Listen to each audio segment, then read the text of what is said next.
Hello ladies and gentlemen, welcome back to the channel. My name is Psycho Gold, this is Psycho Gold Videos. Today we're going to be checking out Slime episode 17. Yes, that's right, that means it's slime time. Now, obviously, Slime aired last night. I'm checking this out Tuesday morning. As I said in some of my previous videos, I'm not trying to get them done Monday night because it's going to be like 2-3 a.m. in the morning for me before I can get these out, so I'm just going to take my time with Slime and Mob. Dororo airs much earlier, that one I can get done, and even that one still ends up coming up pretty late because of just how busy Mondays are for me, so this is the way that I'm going to probably be doing it now. There might be days where there are exceptions to that, obviously if I can get them done sooner, I will, but it's looking more likely that Tuesdays is probably going to be my days to upload Slime and Mob. So yeah. With that said, let's just jump into episode 17. I'm very curious to see what's going to happen now that the Demon Lord is a part of the crew. 3, 2, 1, go. Oh, a kingdom. Oh, I was going to say, I know where they're talking about. The capital city of Rimuru. Okay, so he wants to do the same thing as the Dwarf King did. Yay, those three are back. Episode 17, The Gathering. Wow, you could hear the dent in his ribs. Resurrection! So, he's managed to do it. Oh, okay. Ideal. And everybody's happy with him. Complete opposite of what he was like in the Dwarven Kingdom. Damn. So he's managed to turn himself around. I like it. Oh, okay. That's an interesting way of doing it. So they're gonna dilute the potion to make it less effective. Okay, that could be a good financial endeavor, but kind of annoying that, you know, they have a perfectly full potion that they're not gonna sell in the process. Oh, what the heck? What the hell? Just casually chucks a healing potion on him. Oh! So, Milim stepped in and helped Rigurd. Oh, damn.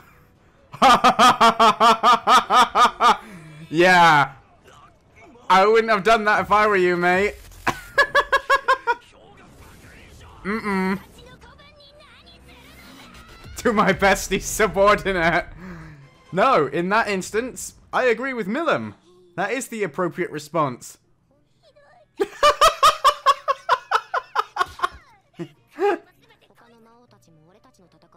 I suspect, Rimuru, all of the Demon Lords had it. And oh! Everybody felt that. She's like, nope, nope, nope. Wasn't me. I was gonna say, oh, Rimuru, you master manipulator.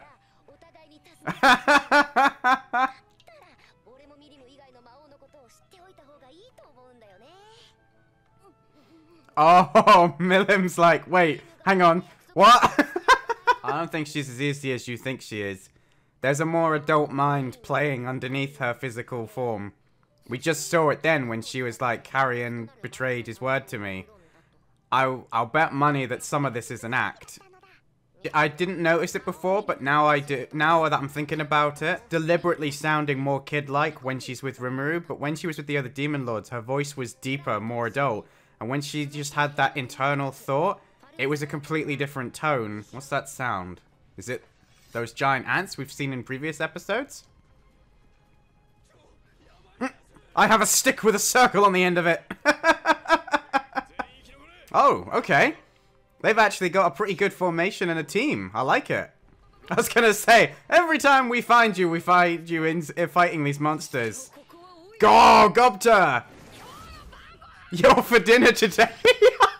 Whoa! Okay, that was that. Damn, that. Oh! Yeah, I was gonna say. I was literally just to make about to make a comment about the camera angle, and then he literally just called it tits, and I'm like, yeah, pretty much. And it would increase Yum's standing, but would also mean that people would expect him to be able to pull off feats that he might not actually be able to do. Orcs, humans, goblins, hobgoblins. We are of guilty conscience. Oh, okay. Master... Oh my god, he's gained another person under his employ. Now he's got some humans under him as well. Oh, okay. So they've relayed that that slime... isn't just a slime that couldn't be no match, that he could be one day. Who's Carabidus? Whoa! What was that? Okay. Is there a monster on the horizon that we're gonna have to deal with? It's weird, these demon lords are so averse to violence when they can help it. It's like, no, no, no. There is no need for violence. So that got a reaction out of him. Oh, power to rival the demon lords. Oh dear, okay. Right. Well, that could be a problem. Well, there you go, ladies and gentlemen. That was Slime episode 17. Yes, episode 17. I had to double check then. That was a very interesting episode. So much happened. I thought that was really great. I love the fact that the town is being investigated by so many interested parties. We've got monsters, demons, creatures, beastmasters, humans of varying different factions, and we've got obviously the demon lords as well, who are obviously taking an interest, and you know, the dwarves have already investigated previously, and they already have an advantage here in that they've already struck an alliance with Rimuru, which has turned out to help Rimuru now that, you know, the humans are finally acknowledging them and taking an interest.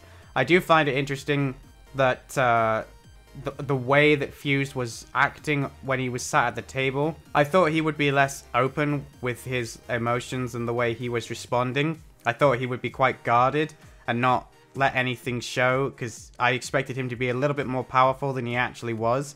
The fact that he had to run away along with the other three from the Night Spider made me a little bit like, oh, I thought Fuse was going to be like secretly a really powerful human warrior, since he's this... I thought he was like a legend of the guild, and he was like a big-time hero back when he was a bit younger, you know? But it doesn't look like that's the case, sadly, which, you know, is fair enough, but at the same time, I was kind of like, oh, I thought we were going to get to see Fuse, you know, go do some cool things and be impressive, and then when he got to meet Rimuru, it would be like, oh, okay, so, you know, they're kind of like, not even in inverted commas, but, you know, it would be a bit like when the Dwarf King shows up, you know, there's mutual respect.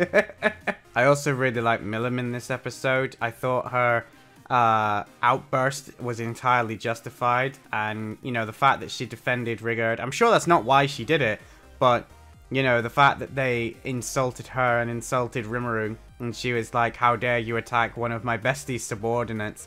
As I said in the episode, I'm not entirely convinced that Milim herself isn't also manipulative and, you know, is going along with the fact that everybody seems to think that she has this really childlike mindset, but in reality she might actually be using it to her advantage. But some of her behavior and the fact that she is able to go along with it so easily is that, you know, she is kind of like that in any way, but I don't think she's as, not stupid, but as easily led or childlike as she's letting on. As I said in the episode, I think some of this is an act, and, you know, I'm very curious to see what's going to happen with her as we go forward.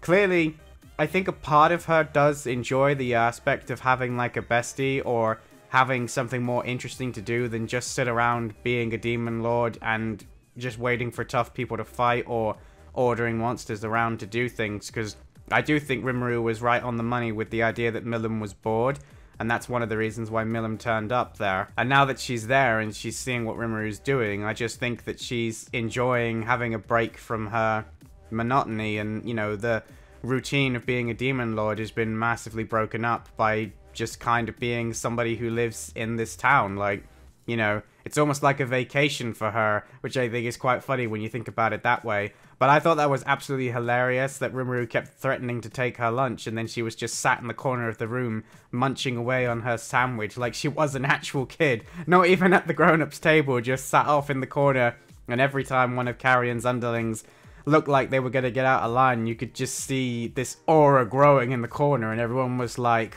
Milim? Especially that moment when she realized that Carrion broke his word to her, and her aura just poured out of her like some sort of symbiote, and then the second Rimuru turned his head, she just immediately withdrew it and was just sat there like, nope, all is fine, I'm happy. And I really, really want to see Carrion's underlings try to make Milim regret what she did to him, because I get the distinct impression that even the other demon lords would struggle to go up against Milim. Everybody seems to know who she is. Everybody has said that she, you know, because she's got an interest is why this other demon lord is now taking an interest, because in the last episode she made a comment that, you know, other demon lords might have been injured by the attacks that she was sustaining, but she was like, whatever. So she's obviously one of the more powerful demon lords, and I just love the idea that, you know, what was his name, like Beastmaster or Beastmancer or something like that. And I just love the idea that he's like, oh yeah, I can totally get my revenge on you at some point. It's like, yeah, alright, good luck. You know, in a few thousand years maybe, if you've gained enough power, but bear in mind she'll have probably gained a load more as well, so I don't really see that myself, but, you know, miracles happen, mate, good luck.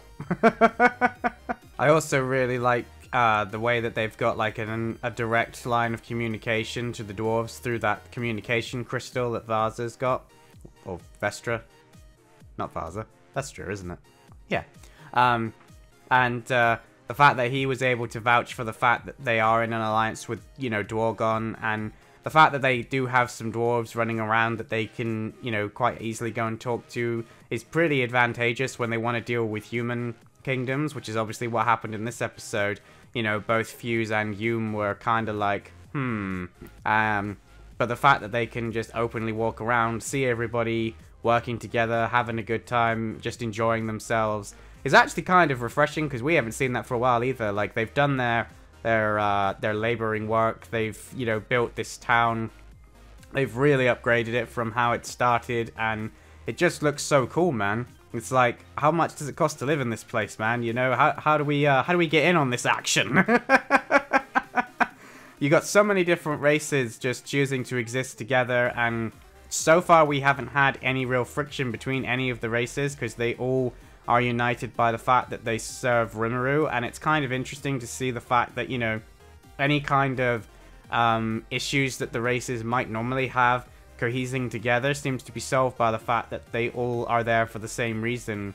With the exception of the goblins, who were obviously there before Rimuru, but, you know, I think it's safe to say that they are having one hell of a, what's that show called? Extreme Makeover House Edition or something? I don't know, I don't watch those programs, but, you know, they basically got their old wooden huts leveled, and now they're living in brick and mortar town with paved roads, and, you know, they've got all these other races. They've now got the bodies of hobgoblins. They're so much better off than before Rimuru, and the same can pretty much be said of all of the races that now work with, alongside, and under Rimuru.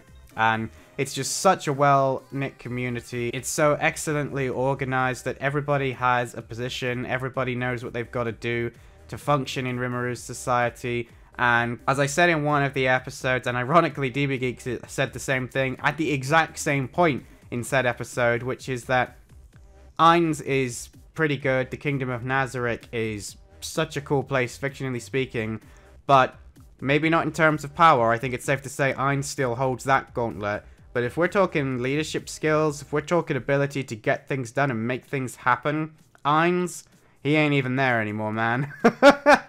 Rimuru has got this down to a T. Like, without Rimuru, there is no town. There is no alliance of races. There is no Great Forest Alliance. You take Syiance out of Nazarick, and the Guardians pretty much would eventually realize that they don't actually need Syiance. Like, they're actually the driving force that keeps Nazarick going. Syiance is just the guy that sits there and takes the credit from them after they've decided that it was Syiance's plan all along to do what they've just suggested. Whereas the races in Rimuru, and by that of course I mean the town, not the person, but the races in Rimuru, they often require the slime Rimuru to either solve their problems, to come up with solutions, but they are very good at solving their own problems, at helping, such as, you know, Vesta being able to come up with this new potion Then the other dwarf, whose name escapes me, had the idea of, you know, making a trade negotiation with Dwargon, and then hopefully they're going to be able to sell the lower potions, and that will cut down on Dwargon having to make that stuff, so it will benefit both nations in the long run. And anyone who has mentioned that this is like watching Civilization or The Settlers or any kind of strategy game where the focus is more on city building and economics, I think you're spot on the money. This is a big part of the show, and it's the part of the show that I personally really enjoy. Any game developers out there who haven't already thought that making a game like Banished, for example, but setting it in the world of slime and you getting to be Rimuru Tempest and bringing all these races together with a light RTS side of things for when, you know, monsters and stuff happens. Come on, man. I think it's safe to say that that would be a pretty big hit. If anybody out there agrees with me, please feel free to let me know down in the comments section, because I would play the hell out of that game. I don't know about you guys.